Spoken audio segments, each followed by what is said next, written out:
ସଂପଦାଠାରେ bike ଦୁର୍ଘଟଣା, ଜଣେ ମୃତ ଜଣେ ଗୁରୁତର। ଗଞ୍ଜାମ ଜିଲ୍ଲା ସୋରଡ଼ା ଥାନା ଗୋଛା ପଞ୍ଚାୟତ ଅନ୍ତର୍ଗତ ସଂପଦାଠାରେ ବାଇକ୍ ଦୁର୍ଘଟଣା ଘଟିଛି। ଭାରସାମ୍ୟ ହରାଇ ଗଛରେ ପିଟି ହେଲା ବାଇକ୍।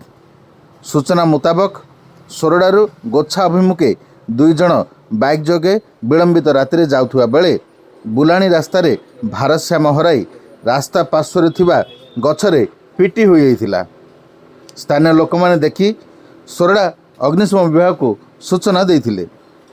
ସୂଚନା ପାଇ ଘଟଣାସ୍ଥଳରେ ଅଗ୍ନିଶମ ବିଭାଗ ପହଞ୍ଚି ଗୁରୁତରଙ୍କୁ ସୋରଡ଼ା ଗୋଷ୍ଠୀ ସ୍ୱାସ୍ଥ୍ୟ କେନ୍ଦ୍ରରେ ଭର୍ତ୍ତି କରିଥିଲେ, କିନ୍ତୁ ଡାକ୍ତର ଜଣଙ୍କୁ ମୃତ ଘୋଷଣା କରିଥିବା ବେଳେ ଅନ୍ୟ ଜଣଙ୍କର ସ୍ୱାସ୍ଥ୍ୟ ଅବସ୍ଥା ଅତ୍ୟଧିକ ଗୁରୁତର ଥିବାରୁ ତାକୁ ପ୍ରାଥମିକ ଚିକିତ୍ସା ଦେଇ ବ୍ରହ୍ମପୁର ମେଡିକାଲକୁ ସ୍ଥାନାନ୍ତର କରାଯାଇଥିବା ସୂଚନା ମିଳିଛି।